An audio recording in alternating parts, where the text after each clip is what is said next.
अभी सुने हैं भाई विजय लाल जी से, बाबा साहब के संविधान को बचाने के लिए हम सारे लोग एक होकर के कुर्बानी देने के लिए, हर कुर्बानी देने के लिए तैयार रहे। हमके तो खुशी ये बात को होती है कि कम से कम आज अपने मेहनत से कुछ दूर गयल और गयल तो बाबा साहब के पहचान के तब गयल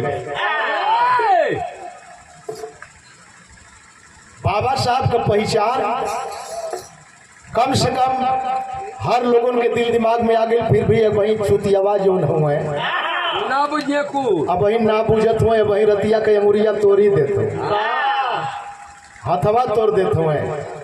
अरे हाथ अंगुरी तोड़ने से कुछ बिगड़ने वाला नहीं है। बाबा साहब बाबा साहब की बात करते हैं। अरे रात तो काली होती ही है, रात तो काली होती ही है, दिन भी काला होता। अगर न आता भीम नामक सूरज तो फिर हमारे लिए न उजाला होता। दे दिया अधिकार, दे दिया अधिकार सब संविधान बना के हमको। क्या नंदलाल रवि के लिए ही अधिकार दिया? विजय लाल जी के लिए ही अधिकार दिया? सर्व समाज का अधिकार बाबा साहब ने संविधान में निहित किया। दे दिया अधिकार संविधान बना करके हमको। नहीं तो आज भी हम गरीबों के लिए स्कूलों में बंद ताला होता, बंद ताला होता। दोस्तों वो बाबा साहब हैं, नाम तो भुला गए नहीं भैया। 100 रुपया पुरस्कार भाई की तरफ से भैया के सादर सम्मान।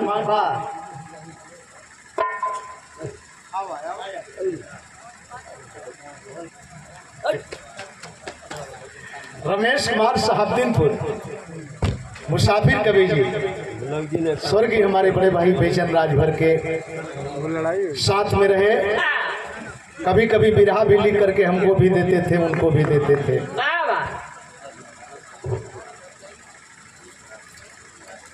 अच्छा चलिए, ये 200 रुपया पुरस्कार संजय सागर, ये 200 रुपया पुरस्कार। धन्यवाद धन्यवाद। श्रवण कुमार गन्नापुर, अरे वाह वाह वाह, सिपाही जी के बहने, ये 100 रुपया पुरस्कार। सिपाही जी के भी हमारे यादाश्त बोल दिया, आपको बहुत बहुत धन्यवाद। और तनिषा दे अब उठाई के दे,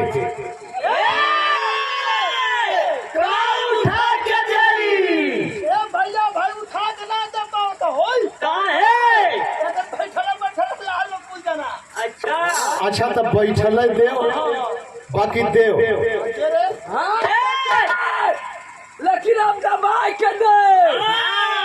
अच्छा तो आज देखल चाहते कितना दबाई के तो दे ले, आप दे तो दबाई के क्या बात है बा।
विरासत थी, लेकिन हम गरीबन के बात करे जाते, जेकर पल्ले न खैले का ठिकाना, न रहे का ठिकाना, न शरीर पर वस्त्र रहल।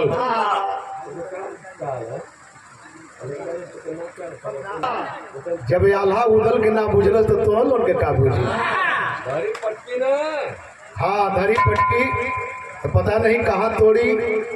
ध्यान देंगे, लॉर्ड हडसन नाम का अंग्रेज झांसी की धरती पे आया और झांसी की धरती पे आकर के घोषणा कर दिया कि सुनता हूं कि झांसी में बड़े अच्छे अच्छे पहलवान हैं, कल मैं मीटिंग लेना चाहता हूं, मेरे कैंप पर उपस्थिति हो और मैं कुछ देना चाहता हूं। जौन लालची प्रवृत्ति के लोग रहले उ तो इकट्ठा हो गए, आज जब इकट्ठा हो गए तो दिया क्या, कल से दो पहलवान हमारे कैंप पर पहुंचेंगे, जितने कैंप हैं कैंप पर पहुंचेंगे, लकड़ी चीरने का काम करेंगे, जिससे खाना पकेगा बाद में जो देने होगा हम देंगे। लेकिन एक अखाड़े का पहलवान ना गए, जौने अखाड़े के सरदार अर्जुन पहलवान और अर्जुन पहलवान के अखाड़े पर हर बिरादरी के पहलवान आय हाय हाय हाय हाय। खबर पहुंच गई, आज जब खबर पहुंच गई तो एक लाइन संकेत हो, रजा कैसा संकेत है।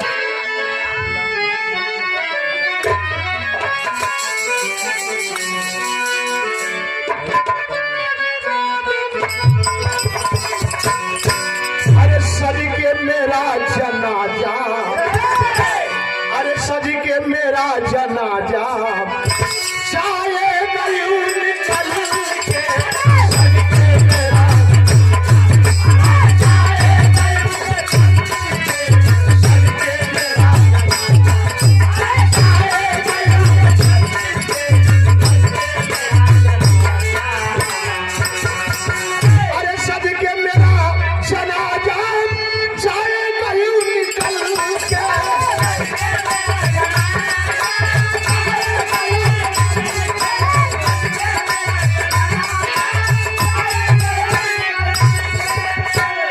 मेरी कब्र पे तू आके रोना न हाथ मल।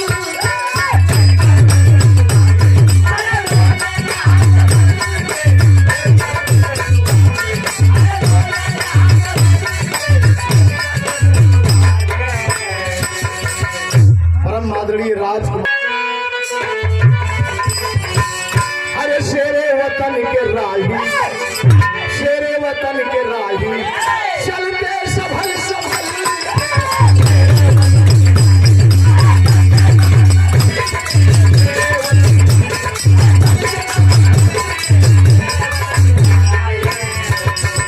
अरे शेरे वतन के राही, चलते संभल संभल।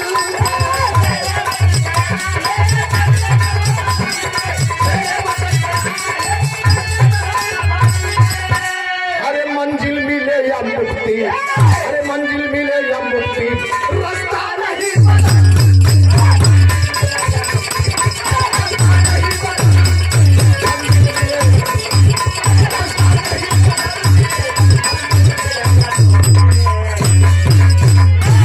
हाय हाय हाय। बिरहा की स्टोरी का शुरुआत जौहरी शहर लगल और सूरज से उठा दे स्वर्गीय राम रजा का लहर।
बस बस बस, खान साहब मौलवी साहब अपने अपने जगह पर, यही का नाम है वीर रस।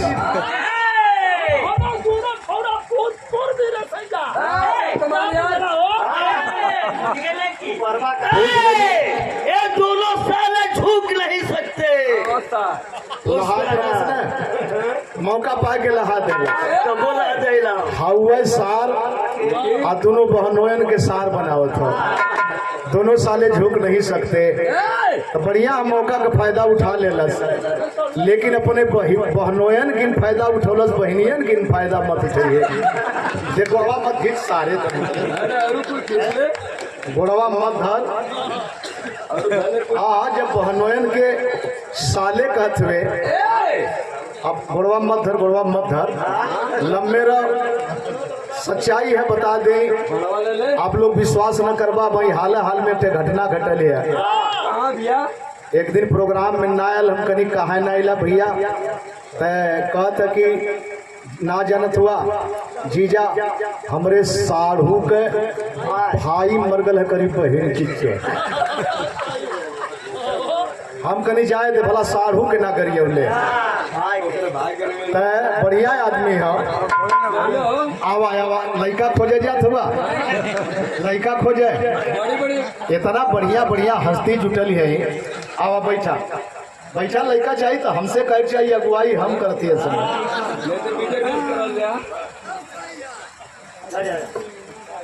गाजीपुर बिरहमाबाद से बैठ जा, बैठ जा, 50 रुपया तू सबरे हमसे बेसी ले लिया। बैठ जा, बैठ जा राजा। अरे जिया ये 50-50 रुपया पुरस्कार हारमोनियम वादक, ढोलक वादक के बहुत बहुत प्रणाम। अखाड़े पर जवान लड़त हुआ, केहू उठक बैठक करत था, केहू शपाता गीता था। वही बीच में 4 अंग्रेज सिपाही घोड़े पर सवार आ गए और आते ही आवाज दे दी, हम देखने मांगता है। एक आदमी करीब में गए और करीब में गए तो उनके समझ में आल की बतावे आवत। अब तबले गोड़वा धई के खींच देलस, आ खींच के ईंट के तोड़ देलस। एक जानी के पकड़ने दूसरा चले पड़ रहा है। जा करके लॉर्ड हडसन से बोले, साहब उस अखाड़े के सारे पहलवान वास्तव में घमंडी है, आपका अपमान सदैव करते रहेंगे। 35-36 अंग्रेज सिपाहियों को लेकर के आ गया, घेर लिया अखाड़ा और घेर करके हाथ में रिवाल्वर लेकर के बोला, पहलवानों एक बात कहा क्या तर्ज लगल।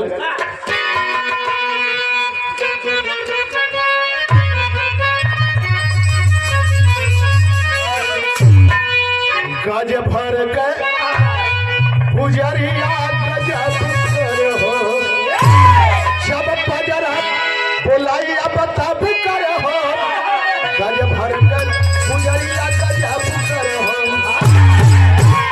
आवाज दे दिया, कहो नहीं अर्जुन पहलवान नवाब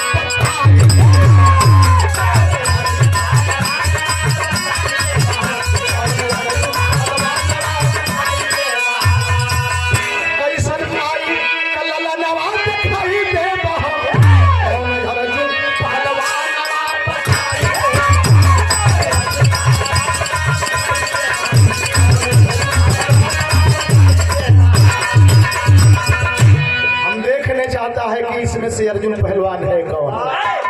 हाथ में नंगा रिवाल्वर देकर के सारे पहलवान आवाक हो गए। लग रहा है अर्जुन पहलवान को गोली मार देगा।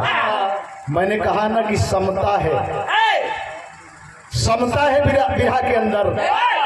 असलम मुसलमान सोचे छवटे पीरा नाम, असलम मुसलमान सोचे छवटे पीरा नाम। अर्जुन अकेले अपने माई का लला,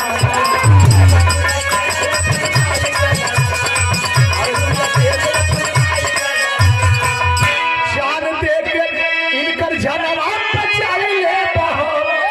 कौन अर्जुन पहलवानवा बचाइए बहो। मुसलमान का बेटा असलम पहलवान सोच पड़ा है। सोच में तो सारे पहलवान पड़े हैं, लेकिन असलम इस सोच में पड़ा है अर्जुन पहलवान को गोली मारेगा तो हम अपने मतारी बाप का हम 6 बेटा है, हम अर्जुन बन जाई, हमके गोली मार दे तब वो 5 बेटा हमारे माई के बचल रही। अर्जुन के अगर मार दे तो अकेला ही अर्जुन पहलवान हो चिरगवे पुता जाए। असलम मुसलमान का बेटा बोला साहब मेरा नाम अर्जुन है, क्या चाहते हो? आओ आओ आओ, बहुत खूब, तुम ही अर्जुन है। अब तब तक एक नौजवान एक तरफ से आवाज दे दिया, जानते हैं कौन? राजू राजपूत कहे सिनवा फुलाई के, राजू राजपूत कहे सिनवा फुलाई के, रामू चमार कहे पोछिया उठाई के।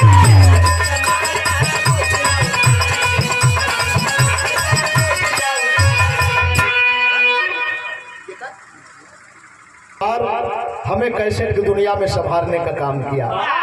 क्षेत्र के लोग, इलाका के लोग कहीं भी नंदलाल रवि का सहयोग करने का काम किए।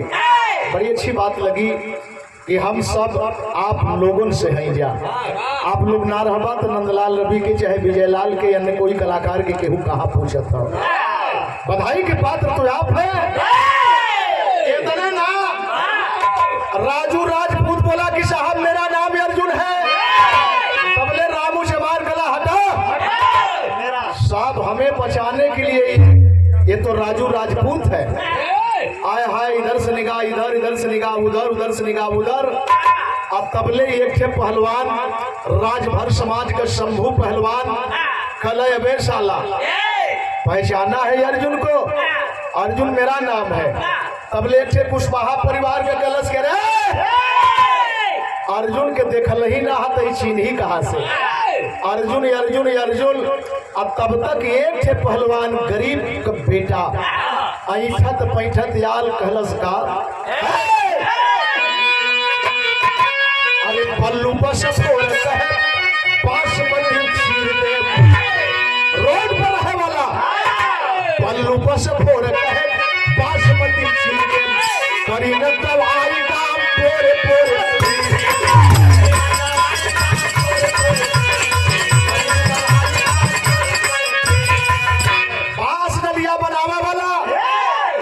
पल्लू बस फोर कलश की तोहरी पहन के पास का बोकला उधेर देला तोहरी में कार रखा। और पल्लू बस फोर बड़ा मूल्यवान नाम है। झालिया वाले बाग में जनरल डायर जब गोली झोंकवाया तो जानते हैं पहली गोली नथु धोबी अपने छाती में लिया था। और बल्लू बस मिस्टर एक अंग्रेज सिपाही की स्टेन गन छीन करके चलावे का सहूर ना भोजी मती में मारत हुए। अब तबले सैकड़ों गोली छाती के पार कर गए, लेकिन इतिहास लिखने वाले इतिहास को दफन कर दिए। नाम किसी का, नाम किसी का। झालिया ने बात का बदला अगर चुकाने वाला कोई मर्द था तो जानते हैं कौन? विदेश की धरती पर दुश्मन के घर में जाकर के छाती पचड़ के गोली मार करके बदला लिया। उस बहादुर का नाम है चूहर चमार का बेटा प्रेम सिंह। लेकिन इतिहासकारों ने इतिहास को दफन कर दिया। 15 अगस्त 26 जनवरी को भी ये नाम नहीं लिया जाता। और करेंगे तबले चर्चा का विषय बन गई, चर्चा का विषय बन गई। क्या बन गई?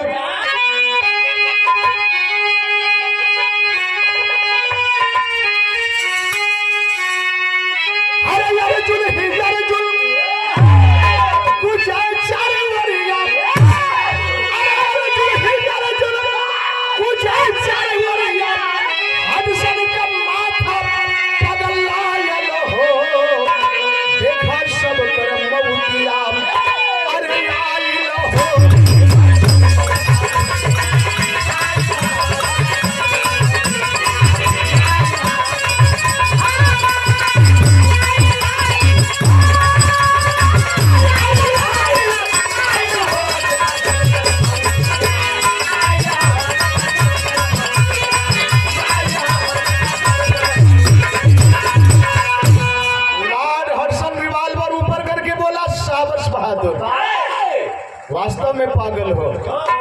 एक अर्जुन को बचाने के लिए सारे के सारे अर्जुन मौत को गले लगाना चाहते हो। तो लो मेरी गोली निकलने जा रही है, सारे अर्जुन मरने के लिए तैयार हो जाओ। अब यही जन बर्दाश्त ना भैल, देखी के विपत गरजे अर्जुन पल करिया, हम हैसा हुए अर्जुन बिहाहत करिया। मेरा नाम अर्जुन है साहब। ये सारे के सारे नकली अर्जुन हमें बचाने के लिए अर्जुन बन रहे हैं। और जब जाना कि मेरा नाम ही अर्जुन है, ठहाका लगा के हंसा साबर से अर्जुन पहलवान आया ऊंट पहाड़ के नीचे। कैसे घी निकलता है मुझे भी पता है, लेकिन तुमको मारूंगा नहीं। हाथ में हथकड़ी ले लिया, रिवाल्वर छोड़ दिया, रिवाल्वर की डोरी उसके कंधे में है, रिवाल्वर का पैड कमर के नीचे। इधर से दोनों हाथ करके अर्जुन पहलवान जाते हैं। साहब हथकड़ी लगाना चाहते हो या गोली मारना चाहते हो?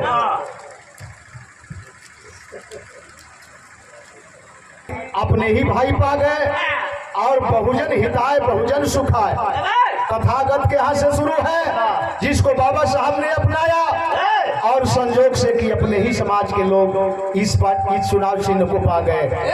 ध्यान देंगे, ये दोनों अपने खास हैं, बशर्ते हम एक दूसरे से बड़े होने में इतना दूरी पर है। हम एक दूसरे से बड़े होने में, हम तो से बड़ है, तू फलाने से बड़ हुआ, अंतर इतने डाल रहल गए कि नंदलाल रवि अछूत है, नंदलाल रवि अछूत है, विजय लाल सह अछूत। अंतर इतना ही है कि नंदलाल रवि डायरेक्ट अछूत है, विजय लाल सह वह भी अछूत है। अब हमन के समझ में आल कि हमन के अछूत है, के शूद्र है, के शोषित है, के बैकवर्ड है। खैर देर जोन भइल तो भइल, आगे वाले समय में देरी न होके की चाहिए।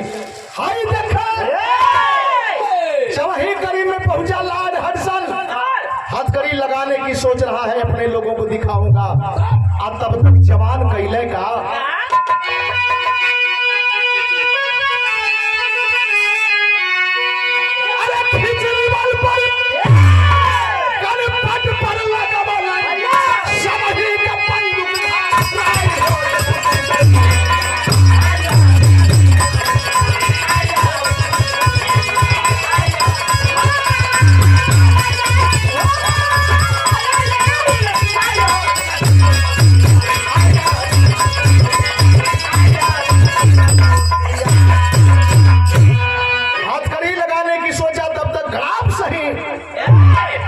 रिवॉल्वरवा का बैटवा पकड़ ले, अब पकड़ के कनपटी पर लगा देला। कला साहब हम भारत के सच्चे सिपाही हैं, कह दे इन लोगों से अपनी अपनी बंदूकें नीचे रखें। बोला डाउन डाउन डाउन। सारे लोग अपनी अपनी बंदूकें फेंके। 35 अंग्रेज जब बंदूक फेंकल, इशारा कैले कि भैया हो ताकत का हुआ, गोली भरल है, ट्रेनिंग की जरूरत ना हो। जहाँ अंगुरिया धैले रहा सोहजन धै के खींचे के तह 21 जवानन के मरले, कुछ इसमें से विभाग पर आके निकल गए, लेकिन 21 जवानों को मारने के बाद मेरे दोस्त खलबली मच गई झांसी में। फिर हमें कभी निकलन, क्या बात है वाह।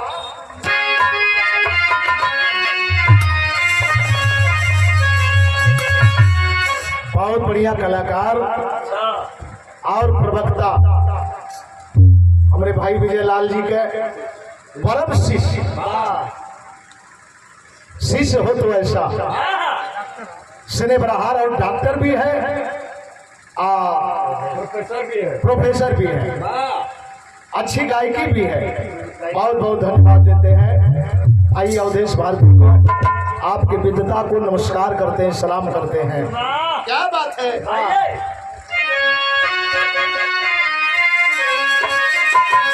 अरे गोरकी का मुंह काला पड़ गया, गोरकी का मुंह काला पड़ गया, दर्जा पीर बघेला पट्टा झांसी वाला।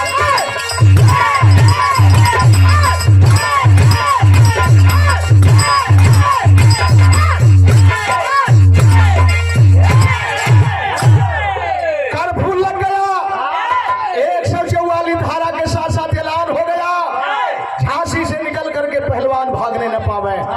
हर नाकाबंदी हो गई, गांव के लोग पलायन करने लगे, गांव के लोग पलायन करने लगे। कुछ पहलवान उसी में से जल्दीबाजी किए, कुछ निकल करके आजाद हिंद फौज में भर्ती हो गए, कुछ भाग परा करके मेरे दोस्त दिल्ली, कलकत्ता, पंजाब, बंबई शरण ले लिए। लेकिन शाम का वक्त हो रहा है मेरे बाबूजी, गांव में चारों तरफ सियापा फैलल है, हताश हैं लोग जो बचे हैं घर में। लेकिन पहलवान शाम के वक्त अपने दरवाजे पर जाते हैं।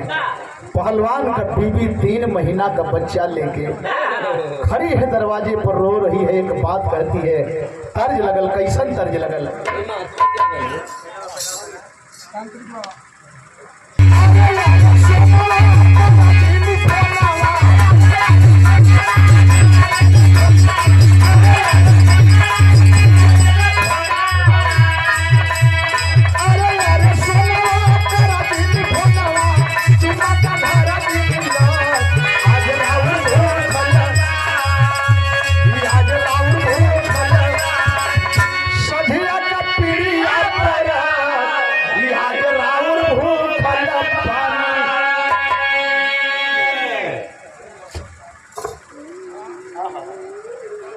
सोनू गौतम, सेक्टर अध्यक्ष, बहुजन समाज पार्टी, 100 रुपया पुरस्कार।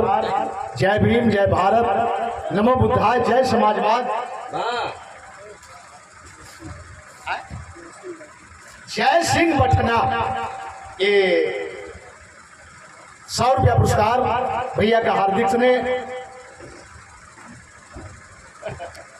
दिनेश कुमार, सहायक अध्यापक, ये बाबा साहब नहीं आते तो ये सब देला आए कि तोलो से बता के हम दे पाए। जब सुम्मा दे दिल तो बाहर दुल्हन कलश के आज त्योहार में है, झूठ खाट मत करा। बताइए, मोबाइल से चुम्मा दे दिया तो दुल्हन कलश की झूठ काट मत करा। नौजवान वही से मोबाइलिए में समझावत है कि झूठ काट ना करत है, लेकिन एक रास्ता बताओ थे का।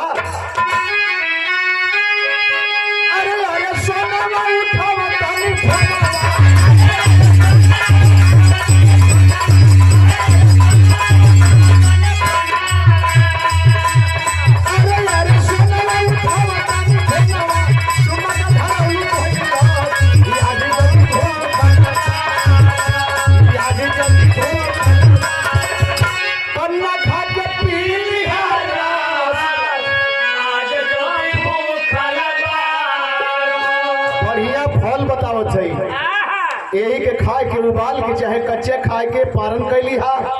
क्या प्रेम है दूल्हा दुल्हन में। लेकिन बिरहा की सादगी बता रही है। दुल्हन अपने पति को देख करके रो के एक बात कहती है, अरे कहल गुजारिया पर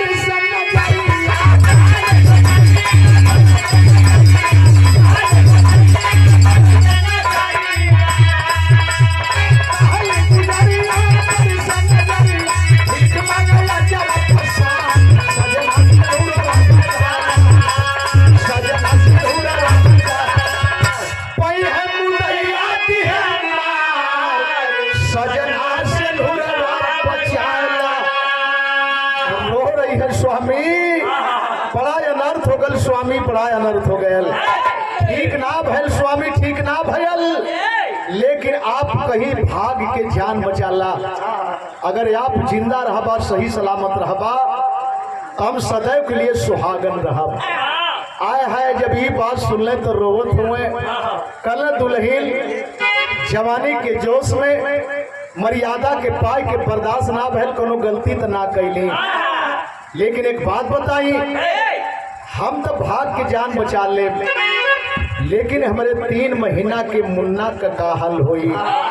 एक काम करा दुल्हन, एक काम करा, 3 महीना के गोदी में ललनवा देख के पहलवान के बड़ी से नयनवा नैहर भागी जाइबू लाल के बचाइबू जिया का भरोसा ना रनिया बचनिया निभैया जियत रहत होई फिरदार रनिया बचनिया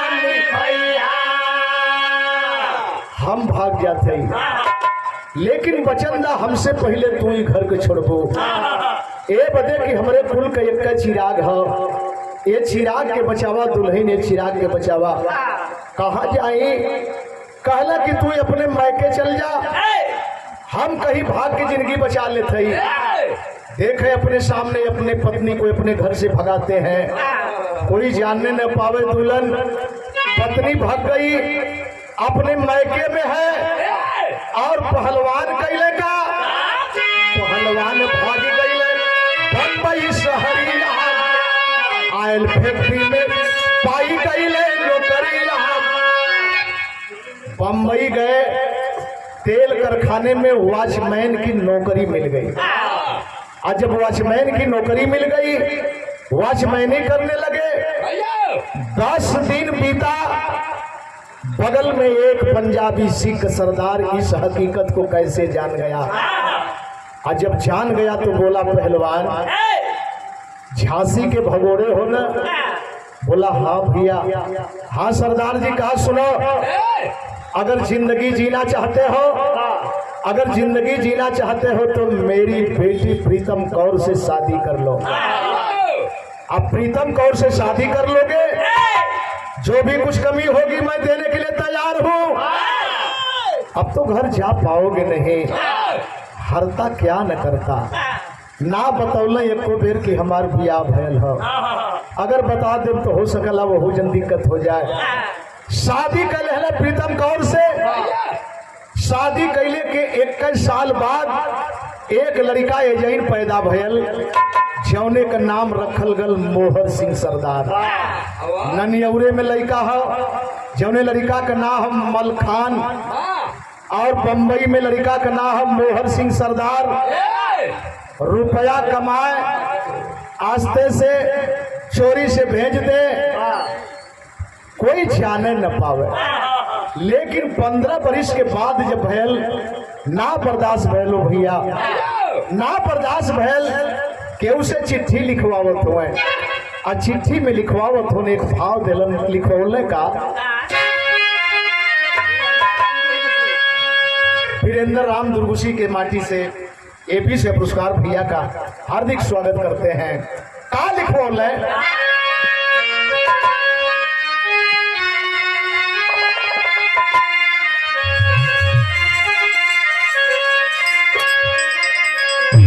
बहुत बढ़िया संकेत हो, माटी का गीत हो।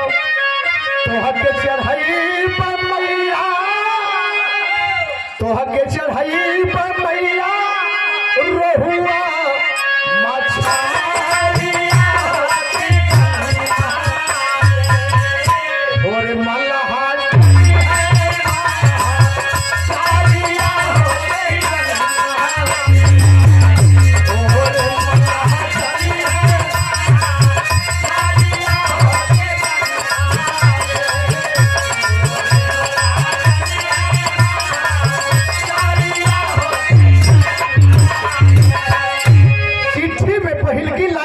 हुए।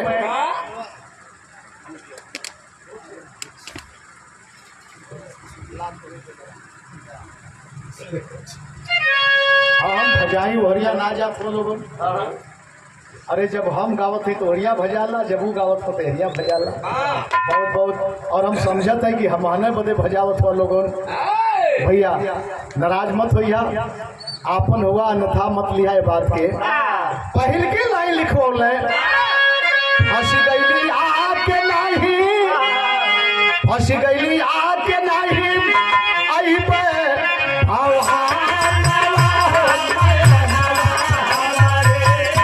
कैसे बाट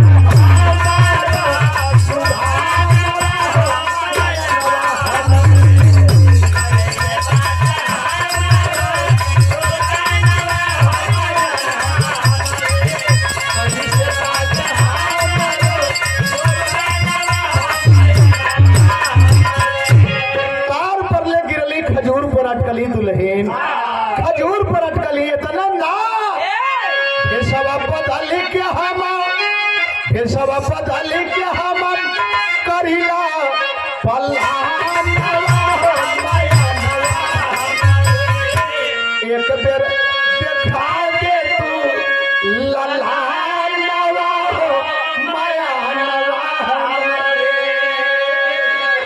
बचवा तो सयान भइल होई दुल्हन, हमार मुन्ना सयान भइल होई, एक बार देखा दे तू हमरे बचवा के घरे हम न आ पाई। चिट्ठी लिखवौले, वही चिट्ठिया में एड्रेस देखले,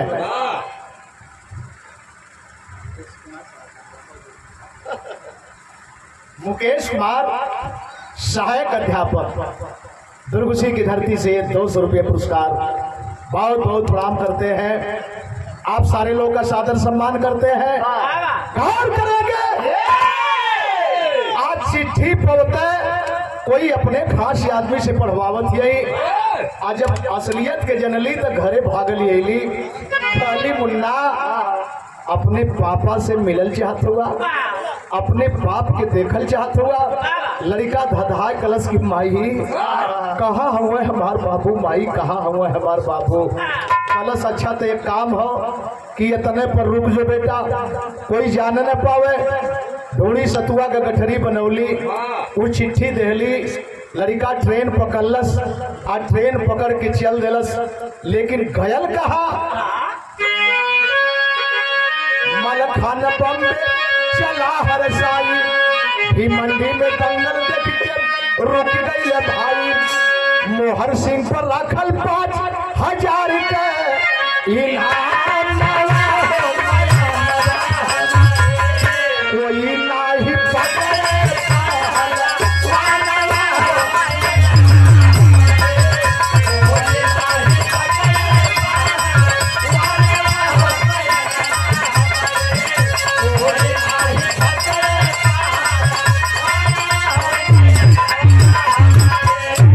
अच्छा तो इतना ना, घरवा रह के ननियौरवा में रह के लड़का लड़े, कम उम्र में अच्छा लड़वैया, और भिमंडी के रास्ते से गुजर रहा है टेम्पू के द्वारा। स्टेशन पर उतरा, टेम्पू के द्वारा भिमंडी के रास्ते गुजरते समय आवाज आ गई, आवाज आ गई, माइक की आवाज आ गई। आवाज क्या थी? दंगल हो तो मोहर सिंह सरदार पर 5,000 का इनाम। टेम्पू वाले से कलश की भैया अपन किराया ला, आप जा तनी सा दंगल देख ले, तब एक बात चलब। आया है जनता की भीड़ में गया, देखा मोहर सिंह सरदार पर घोषणा होती है, 2, 4, 5 बरस ज्यादा उम्र का भी कोई पहलवान होता तो मोहर सिंह सरदार से लड़े, लेकिन घोषणा से पहले 2-3 कुश्ती मोहर सिंह सरदार मरले।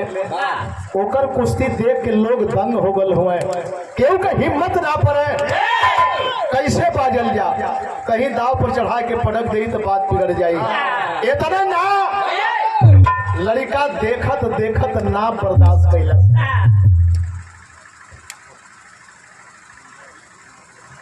अंगद का साढ़ू, अंगद का साढ़ू कौन अंगद? अरे वाह वाह वाह, हम कहीं के अपने लड़का के साथी एक हुए, वो सिपाही हुए, अंगद सिपाही जी के आप साढ़ू साहब 200 रुपया पुरस्कार। भैया को बहुत बहुत प्रणाम करते हैं, सिपाही जी का भी सादर सम्मान करते हैं। जनता की भीड़ में बर्दाश्त ना भयल, एक थे पुरनिया हुए 60-65 बरिस के, कलश की दादा तनी से हमारे झोलावा देखता, का बात है बेटा? कलश की बाजे का मन करत था, जौने लड़वैया का जोड़ ना मिले, अगर एकाएक जोड़ मिल गई तो दादा के बुढ़ानी में जवानी आ गई। दादा कलम बेटा भजबा, बेटा भजबा, हटा लोन जगह जाता, जगह जाता, जोड़ मिल गई, जगह दा, जगह दा। अरे हरे हरे हरे तड़तर तड़तर ताली बजल की जोड़ मिल गई, अब मजा आई।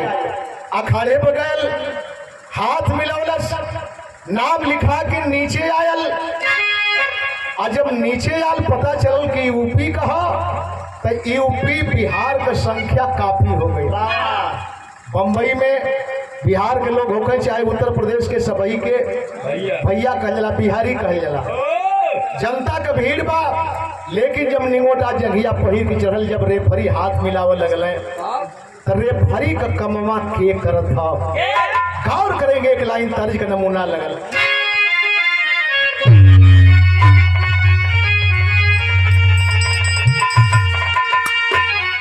और एक बड़ा अपने लहजा में ये भैया बेचन भैया गावे हाँ गावे के तो सब ही गावला अपना अलग अलग अंदाज रहे, बड़ा नीक अंदाज है।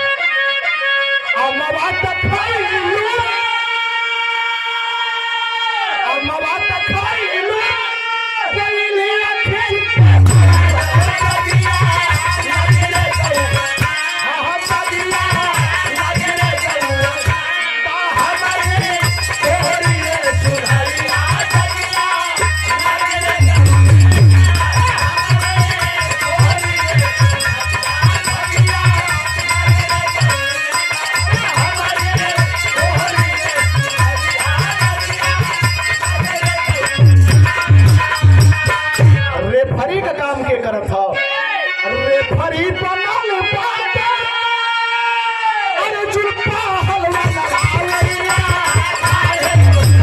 ओ वहिया, रे पछेड़ा वालैया,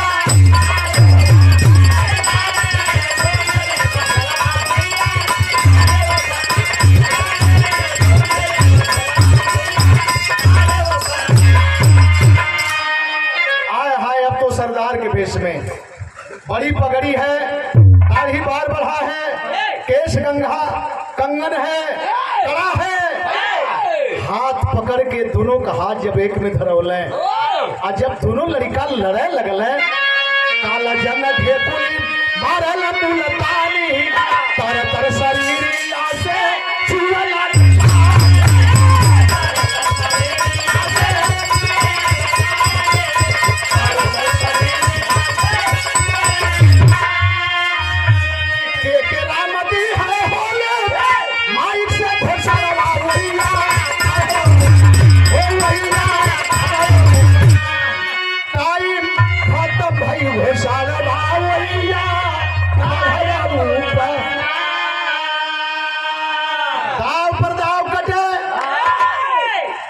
जब महाराष्ट्र वाला दाव मारे तो कुछ लोग उत्तेजित होके, लेकिन जब यूपी वाला दाव मारे तो जनता खड़ी हो जाए, मजा आगल मजा आगल मजा आगल। लेकिन धीरे धीरे समय सीटी बज गई, विसिल बज गई कि समय समाप्त। और जब समय समाप्त का विसिल बज गई तो एक लड़का एक और, एक लड़का एक और, जनता बिरोर के हाथ रह गई। इनाम कमेटी बचा लेहलस, इनाम कमेटी बचा लेहलस, जनता मेहनत या केमन सहयोग हमनो कहा, लेकिन कमेटी इनाम बचा लेहलस। अगर कुछ मौका मिल जात तो मजा आ जात, कौनो न कौनो तो पटकैबे करते हैं, कौनो न कौनो पटकैते। लड़का ताकत है दादा कर,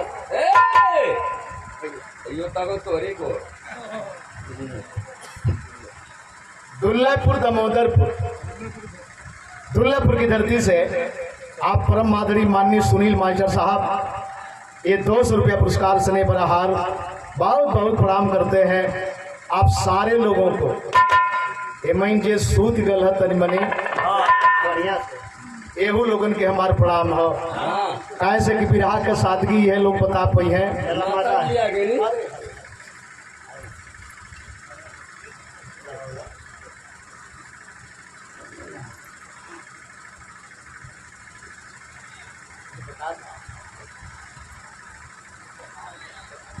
गोपालपुर चल चल, समझ गए समझ गए समझ गए।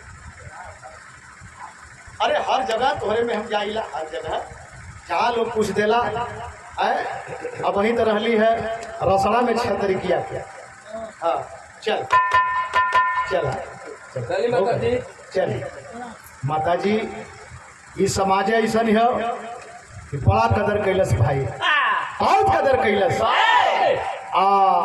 हर क्षेत्र में ये लोग जौनपुर में हुए, इलाहाबाद में हुए, भदोही में हुए, हिंदुस्तान का कोनो कोना ऐसा ना है कि जहाँ ये लोग न मिले। अब बड़ी इज्जत माता बहन भाई बंधु माता रानी के प्रणाम करते हैं। 100 रुपया पुरस्कार बहुत बहुत सादर सम्मान।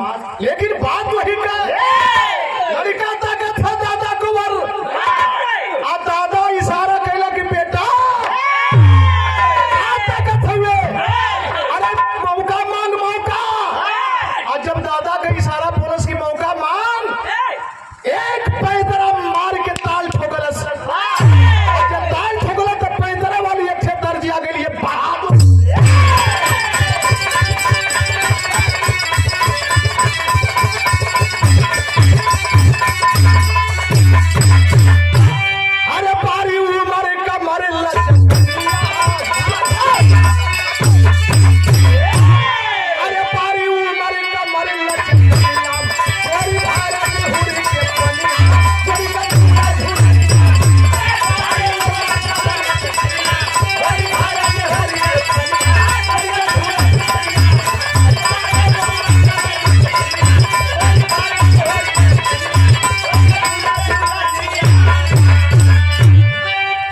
माता वाली हो लाला भैया, कई तरह से गवा ले, चौलर चौलरी चौलरिया।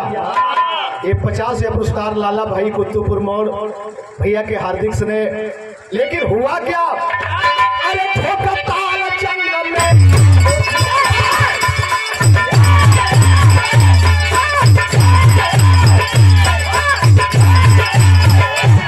अरे ठोकर ताल जंगल में, कल सुना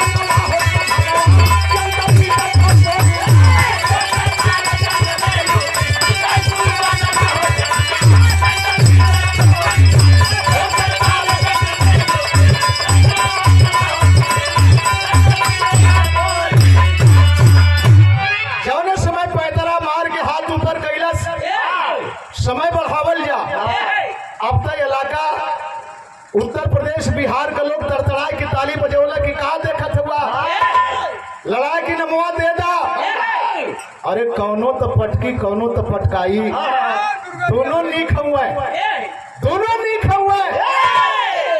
कमेटी के लोग सोच पड़ गए, कमेटी के लोग ताकत हुए अर्जुन पहलवान रेफरी को, रेफरी ताकत हुए कमेटी को।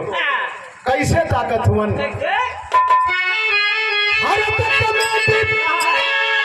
अर्जुन से कहे समझाई,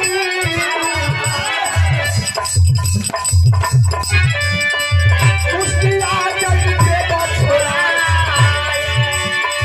कुश्ती आ जाई के बछड़ा, कल फिर कुश्ती होई यही भाई, कल फिर दंगल होई यही भाई। लड़ी है दोनों शेर भिड़िया, लड़ी है दोनों शेर भिड़िया, जैसे भी हमको सैया भाई, जैसे भी हमको सैया भाई, पूरा हमारा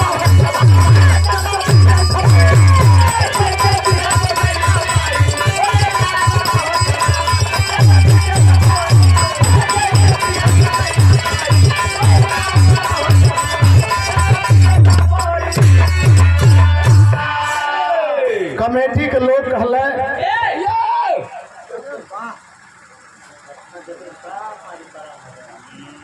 प्रभुनाथ सिपाही अंगद भैया के साथ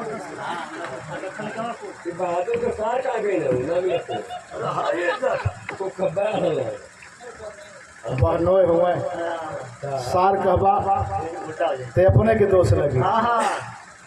और सबसे बड़ा यही में एक ऐसा आदमी हो कि बहुत खुश होई, हाँ कि मजा आ गल राजा, एक समझ में आई कि मजा आ गल, भले अपने ही में लोग कटत हुए। ये 50 रुपया और अंगद भैया का सारू और एयर प्रभुनाथ सिपाही साहब 100 रुपया पुरस्कार, बहुत बहुत प्रणाम करते हैं, सादर सम्मान करते हैं, स्वागत करते हैं। कमेटी के लोग कहले रेफरी साहब से कि आज अगर भिसिल बज गई हो तो दंगल समाप्त। हमहन इनाम बचावल ना चाहत हई, हमहन इनाम देहल चाहत हई, और ये कुश्ती आज नहीं कल होगी, इसी जगह होगी, और केवल ये कुश्ती होगी, उसके लिए सारी व्यवस्था कमेटी के लोग करेंगे। हम इनाम देना चाहते हैं। और सुने, कल समय ना दियाई, आर पार की लड़ाई होगी, जबले फैसला ना हुई तबले छोड़ावल ना जाए। जनता एक बार फिर स्वागत कैल ताली बजा के, कौनो न कौनो तो पटकैबे करी। दोनों लड़का उतरल और इनाम पौले, एक मिला उधर गया, और ई लड़का फिर दादा से झोला झकर लेलस, टेम्पू पकड़लस, और टेम्पू पकड़े से पहले मोहर सिंह सरदार एजन बिरहा मुड़े जाते। बम्बई के मशहूर बदमाश जग्गा ठाकरे को सुपारी दे दिया, बोला कि आधा पैसा अभी ले लो, आधा पैसा काम होने के बाद पीछा करो इस पहलवान का, जहां तक जा रहा है इसका जान नहीं मारना है, एक अंग भंग कर देना है, हाथ या पैर तोड़ दो, कल लड़ने से इनकार कर जाए और हमारी विजय एक तरफा हो जाए। जग्गा ठाकरे 3 बदमाशों को लेकर के पीछा कर दिया, अर्जुन पहलवान घर गए। आई लड़का पुनः एक टेम्पू किया, टेम्पू वाले को एड्रेस दिखाया, उसी एड्रेस के सहारे देखे चल दिया। कहाँ चल दिया?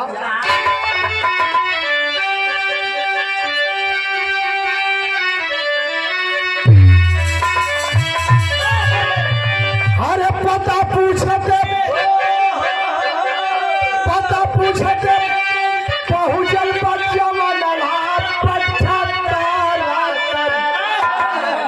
पीछे पीछे लगल है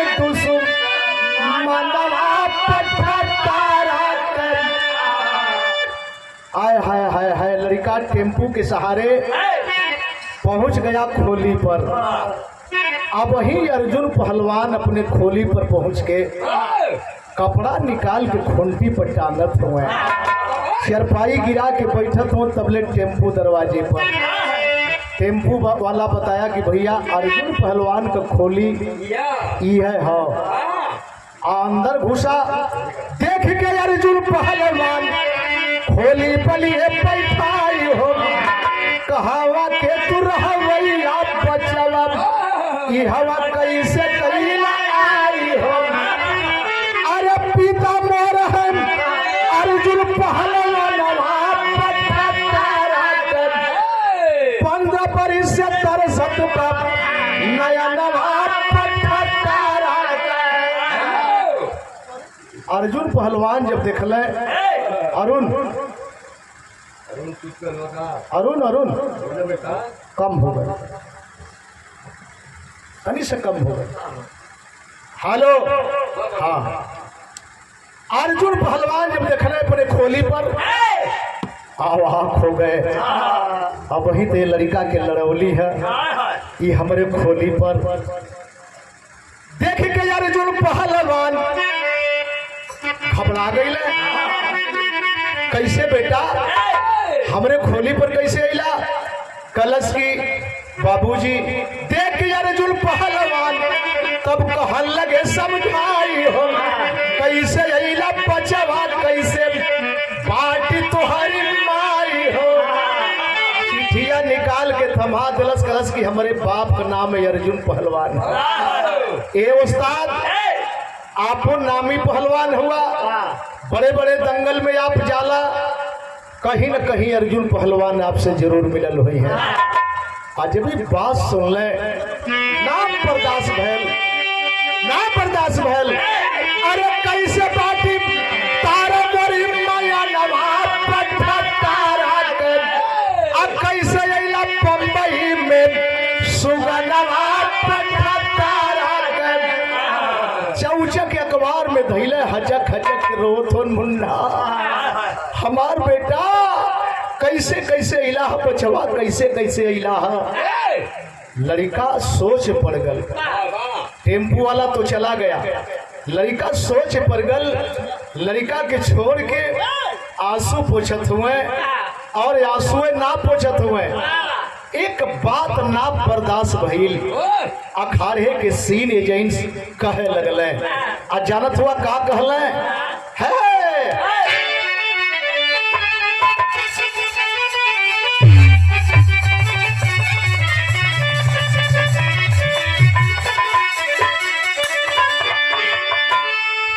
वही हनीफ साहब कही हो। अरे बाबा कई मरन कई पपुआ वही दिन अखरत बान। जौन दिन दुश्मन जौन दिन द्वरिया पइले कर चाचा।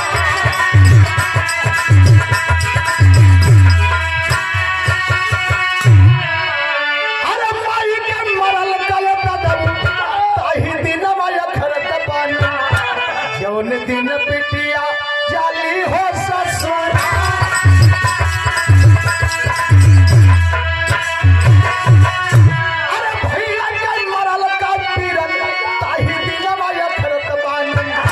जौन दिन दुश्मन मारे ला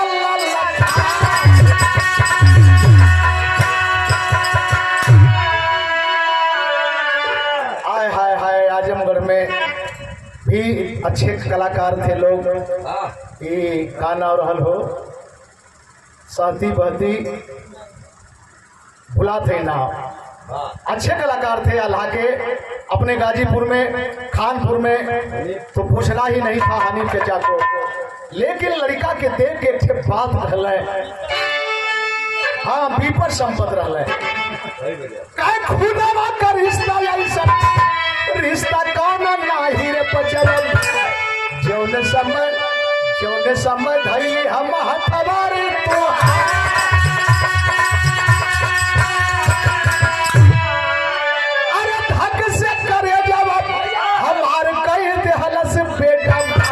याद आवल लागल अपन पोसल में तू।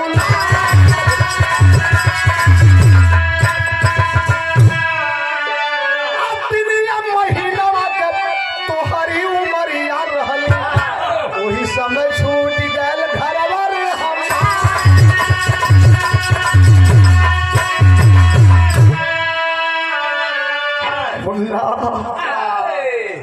आज पहचान बतावत हुआ, अखड़वा पर हाथ धई के जब मोहर सिंह के हाथ में धरौली, कोई समय शरीरिया कांप गई, अंदर से आवाज निकलल चहलस, लेकिन हम मुंह बंद कैल ही रह गईली बेटा, हम मुंह बंद कैल ही रह गईली।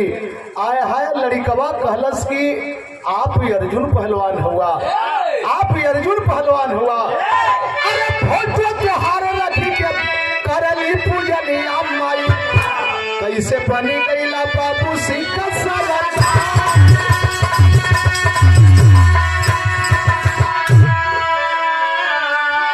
घरवा का फोटोआ तो दूसरे किस्म का है, जैन आप हे रूप में हुआ। कहे जनवा बचावे पदे कैली हम दिया हवा बेटा, जनवा बचावे पदे रखली दूसरे।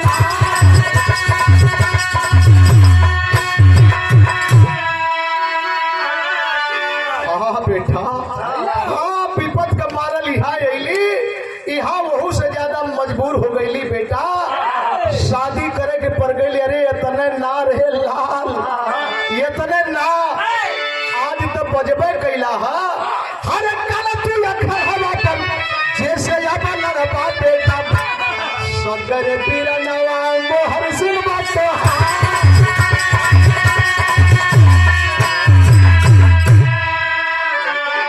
जैसे काल बजबा जैसे बाज के आवत हुआ, वो कोई दूसर ना बेटा, कोई दूसर ना।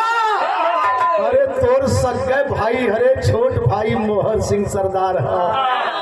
इतने में मोहर सिंह तू लड़ुआ आई गई, इतने में मोहर सिंह तू लड़ुआ आई गई। भैया की जरनिया में खाला न पछा,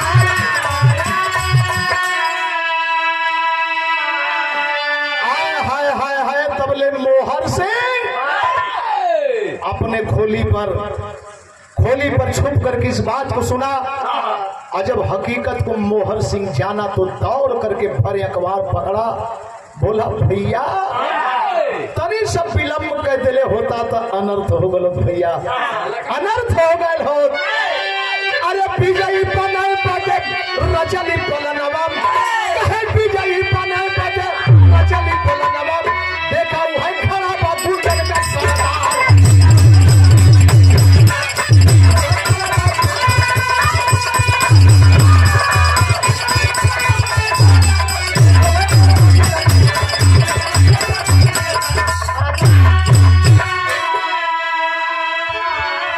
थोड़ी सा देर भइल हो तो बात बिगड़ गई हो भैया। अरे काल विजयी बने बदे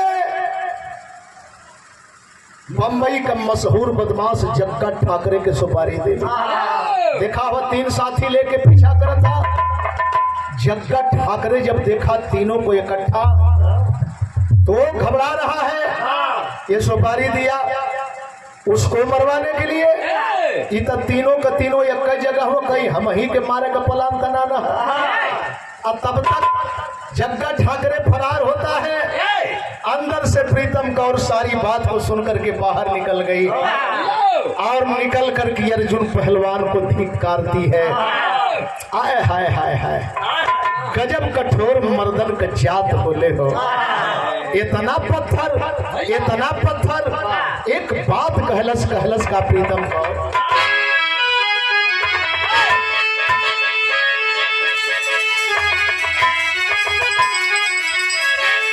अरे बहिनी के देखा दा, बहिनी के देखा दा स्वामी माना पतिया, हीरा मोती पाके हमरो जुड़ाई छटिया।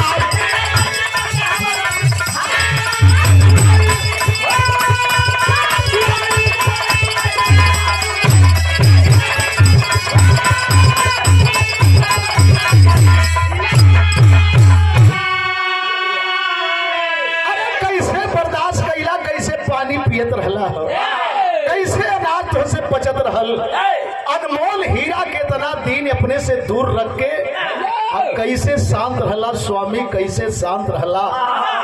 आय हाय तब तक बिगुल बज गया आजादी का। दोनों लाल ले प्रीतम कौर को हरि आए पलकारी, अरे सिख भेष में देख पति को रोती तारा प्यारी, पागल भइली जाकर पतिया चुराई छतिया। तारा अपने पति को सिख के भेष में, पंजाबी के भेष में देख करके एक बार घबरा जाती है। अरे स्वामी कैसे जिंदा रहला है, स्वामी कैसे जिंदा रहला है।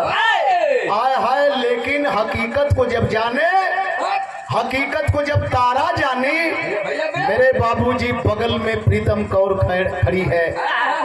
एक बार लोग कहला कि काठ का सवत मेहरारू बर्दाश्त ना करेगी, लेकिन बार इतिहास प्रीतम कौर को देख के तारा रोटी गला मिलाई। अरे धन्य बहिन तू हमारे पति का लहलू जान बचाई, हीरा मोतिया चुराई छाती।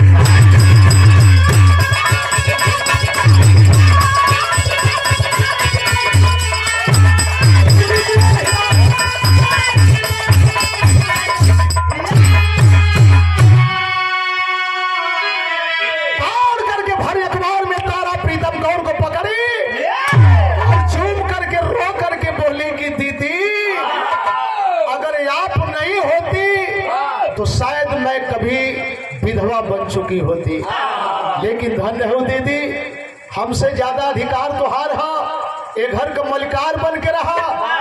आप हमारे पल्ले एक थे ना, हमारे पल्ले दो उठे अनमोल हीरा।